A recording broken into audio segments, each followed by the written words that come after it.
안녕하세요, 대풍농사TV입니다. 지난 시간에 진딧물 방제를 했는데도 불구하고 역시 진딧물 방제가 100% 완벽하게 되지 않아서 영상을 다시 찍게 됐습니다. 한번 보실까요? 거의 대부분은 깨끗한 편인데 일부 포기들에서 진딧물이 있더라고요. 보시면 겉면은 좀 괜찮은 편인데 이렇게 안쪽을 보시면 진딧물이 보입니다. 일부 진딧물은 많이 죽어 있기도 한데 또 일부 진딧물이 또 이렇게 살아있는 녀석들이 아직 개체수가 있습니다. 그래서 오늘 다시 한번 방제를 해야 될 것 같습니다. 오늘은 가장 많이 사용하는 진딧물약 중에 하나인 코니도로 한번 방제를 해보고, 지난번에는 충전식 분무기로 살포를 했는데 이번에는 엔진식 분무기로 살포할 예정입니다. 전반적으로 보면 현재 깨끗한 편이긴 한데 그래도 한 마리씩 간혹 가다가 보이는 것 같아요. 그리고 발생 상황을 보면 전체적으로 다 생긴 건 아니고 군데군데 한 포기씩 이렇게 생기는 그런 특징을 보이고 있습니다. 여러분도 혹시 진딧물 방제를 하지 않으셨다면 꼭 지금 한번 확인해 보시고 방제를 하실 것을 권해드립니다. 왜냐하면 진딧물이 그 속안에 있기 때문에 잘 보이지도 않고 완전히 결구가 되면 약을 살포해도 방제하기가 어렵습니다. 진딧물 많으면 나중에 배추를 이제 수확해서 드실 때 진딧물 때문에 좀 먹기가 꺼림칙하잖아요. 그래서 미리미리 방제를 해서 깨끗하게 관리를 하실 것을 권해드립니다. 지난 시간에 맛있는 김장 배추를 만들려면 어떻게 하면 좋을까에 대해서 말씀을 잠깐 드려본 적이 있는데, 그때 제가 마그네슘을 충분히 줘야지 광합성 작용을 잘해서 단맛이 나고 황이 들어가야지 특유한 향을 증폭시켜 주기 때문에 훨씬 더 맛있는 배추가 된다고 말씀을 드렸습니다.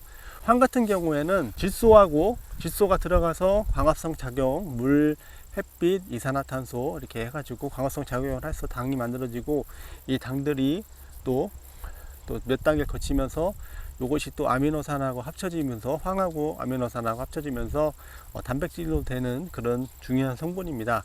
이런 황은 또 특이한 그런 맛 같은 그런 거를 감칠맛을 더 증가시켜 주거든요. 그래서 마늘이나 부추 그리고 대파 같은 쪽파 이런 향이 좀 강한 작물에서는 황은 굉장히 필수적인 그런 성분입니다. 그렇다고 다른 작물에 황이 안 필요한 것은 아니고요. 모든 작물이 황의 거의 필수적인 원소라고 보시면 됩니다.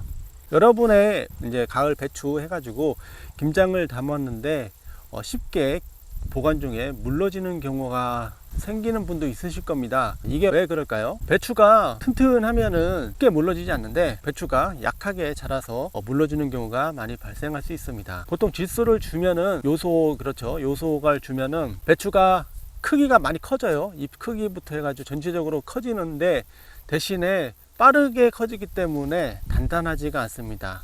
이때 칼륨이 들어가서 칼륨이 그 세포들의 살을 채워준다고 보시면 돼요.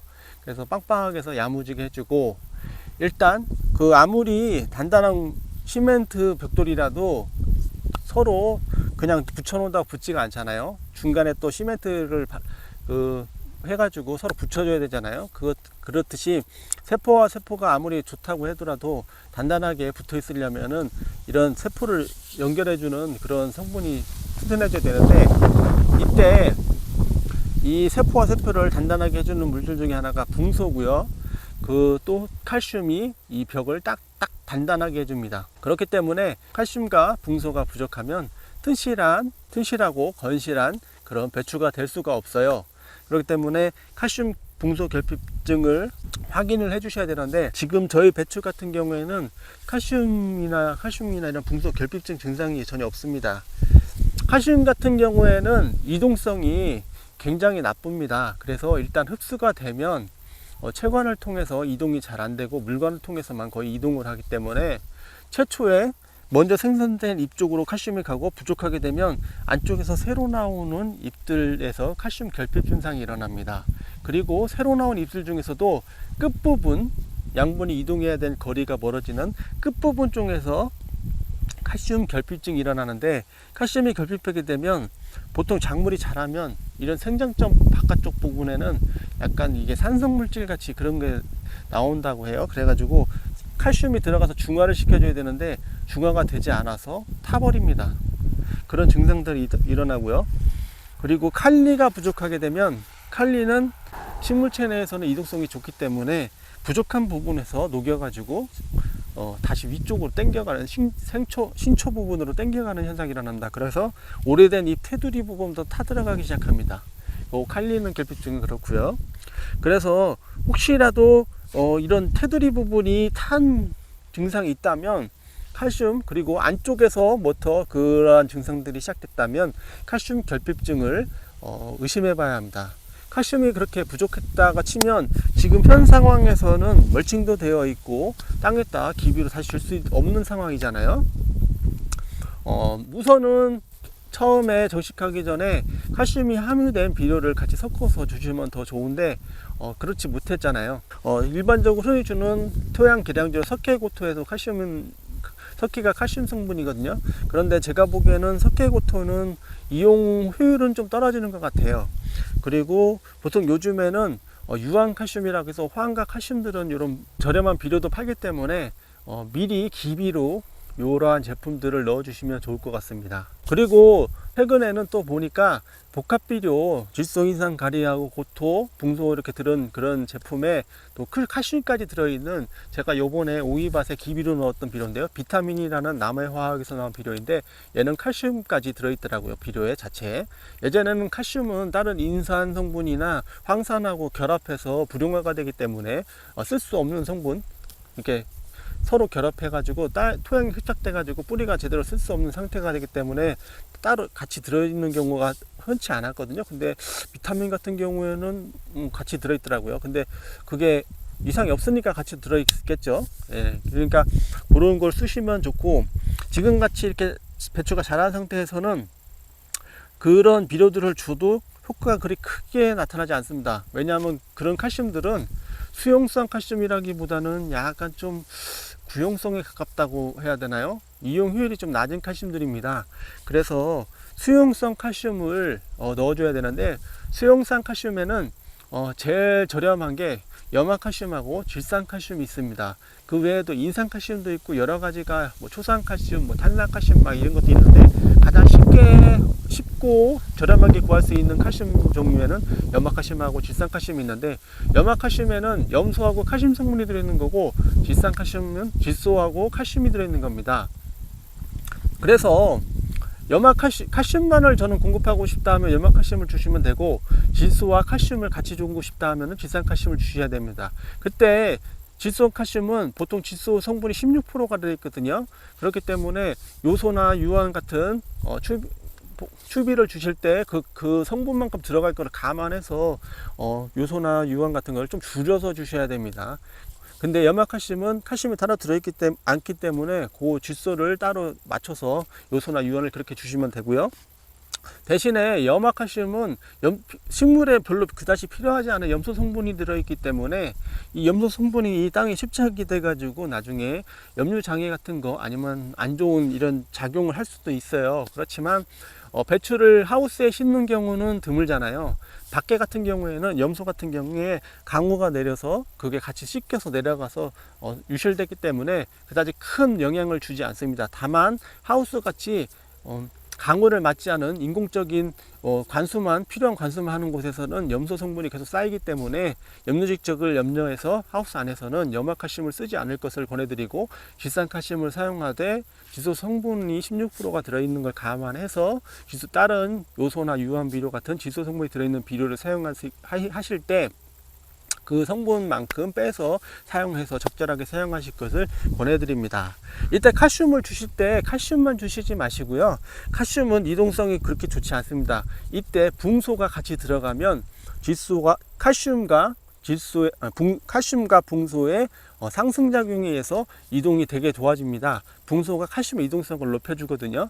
붕소의 역할 중에 하나가 이동 통로를 넓혀주는 그런 역할이 있어요. 그리고 정확한 작용 기장은 모르겠지만 붕소가 칼슘을 이동시켜 주는데 굉장히 좋다고 그렇게 알고 있습니다. 그래서 칼슘 10%에 붕소 1% 비율로 이렇게 넣어 주시면 되고, 보통 20리터 한 말에 관주 500배 기준으로 했을 경우에는 칼슘은 40g입니다. 40g이면 10%니까 4g 정도의 봉선을 넣어주면 되고, 그거보다 조금 연하게 주실 때 연면 12 기준으로는 20g 1000배를 기준으로 하거든요, 보통이요. 제가 아까 말한 500배는 보통 관주용 농도고, 보통의 그런 거로 사용하는 기준에서는 연면 12는 보통 1000배를 하라고 합니다. 그래서 1000배 같은 경우에는 20g을 넣어주시고, 그리고 붕소 2g을 넣어주시고서 연면 12 해주면 됩니다.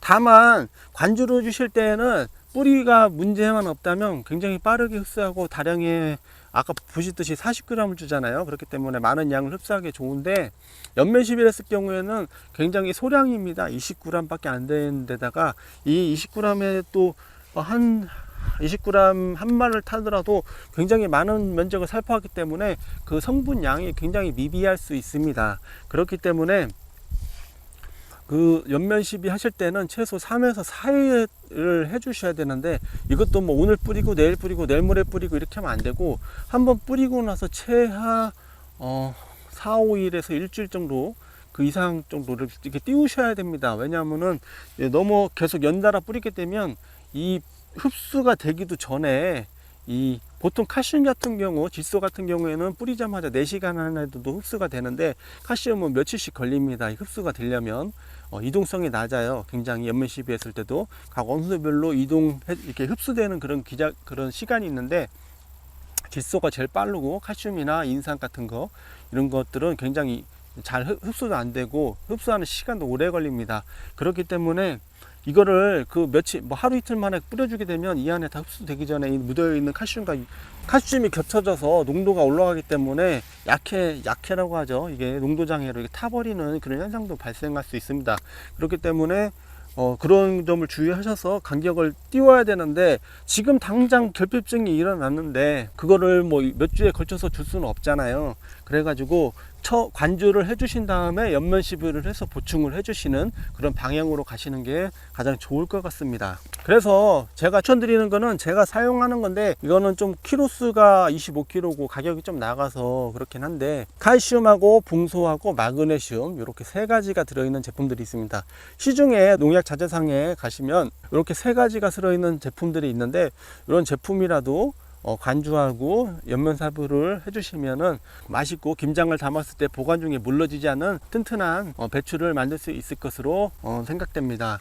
그리고 참고로 칼슘 결핍증을 안 겪으시려면은 비비로 칼슘, 아까 제가 말씀드린 대로 칼슘 그러한 비료들을 주라고 말씀드렸잖아요. 주시는 것도 좋고, 퇴비 같은 거를 적정하게, 어느 정도 적정하게 주시면, 퇴비에는 없는 성분이 없습니다. 질소, 인산, 가리, 황, 칼슘, 올리브덴, 구리, 뭐 같은 미량 요소까지 모든 생물들은 모든 미량 원소나 필수 원소들을 가지고 있어야지만 건강하기 때문에, 그것을 분해서 만든 퇴비들은 오직 그 특정한 성분이 결핍 없이 완벽하게 들어 있습니다. 그런 거를 충분하게 주시고서 작물을 키우시게 되면 특별한 결핍 증상이 없어도 따로 추비 같은 거를 하지 않으셔도 충분하게 건강한 작물을 기르실 수 있습니다. 제가 얼마 전에 유튜브를 보다가 어떤 분이 농사 짓는 그런 걸 본 적이 있는데, 그분은 지금까지 칼슘 비료나 이런 것을 한 번도 준 적이 없대요.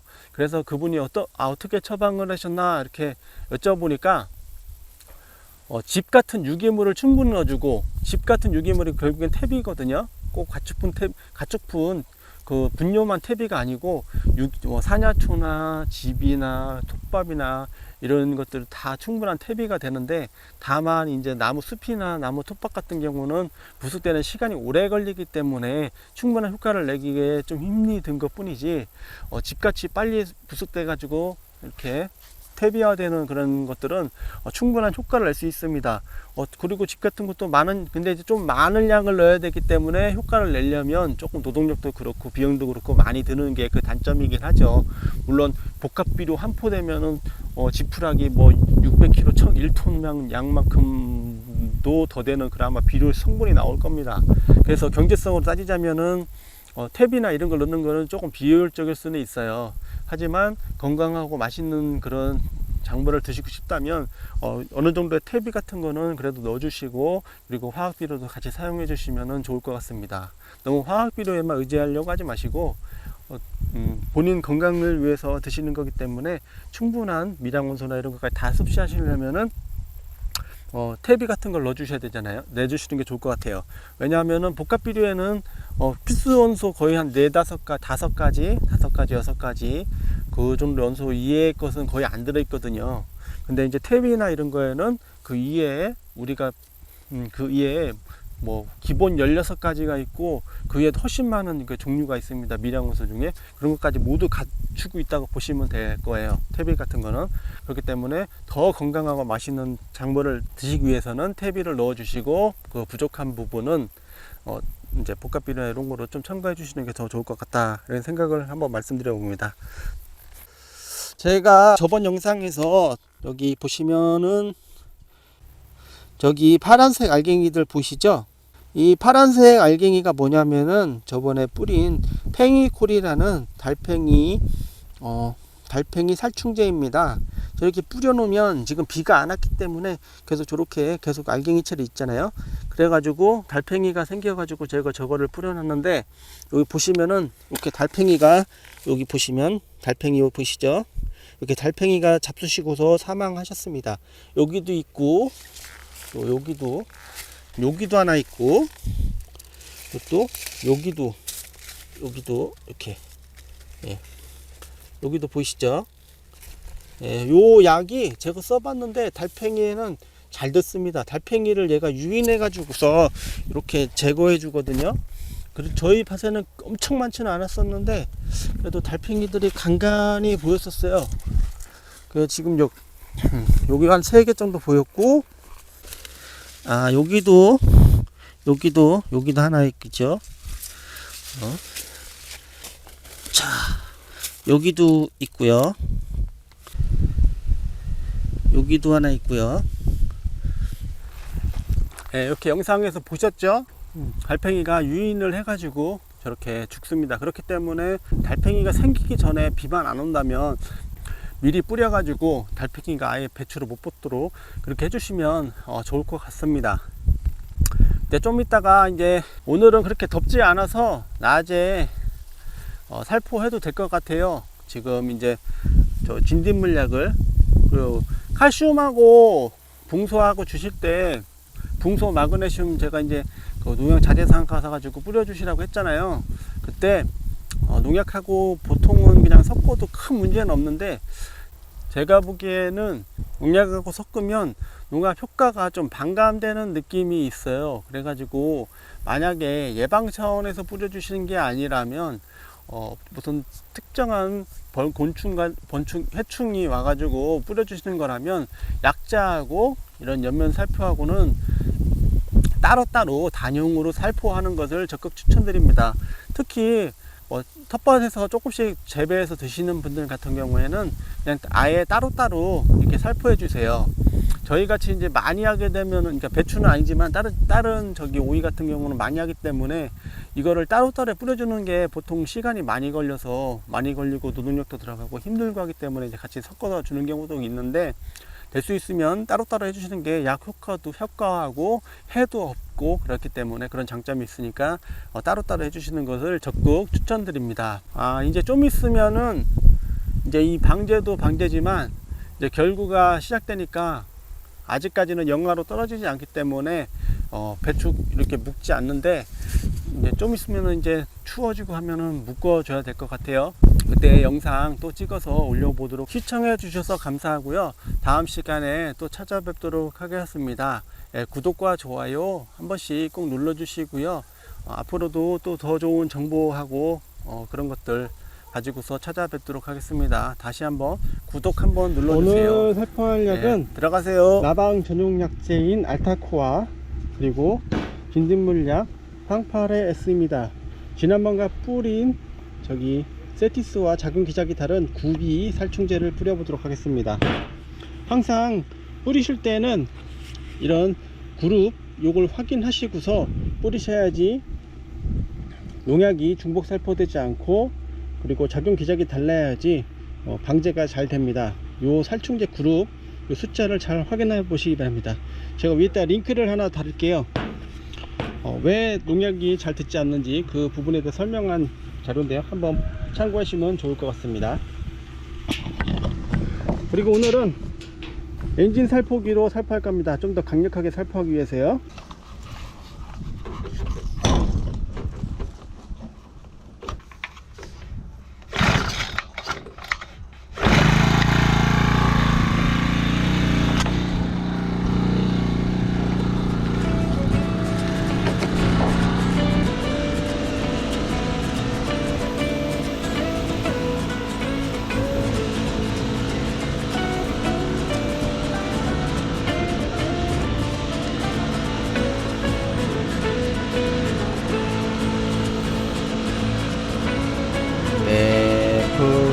TV 땡콩 TV 구독과 좋아요 꾹꾹 눌러주세요.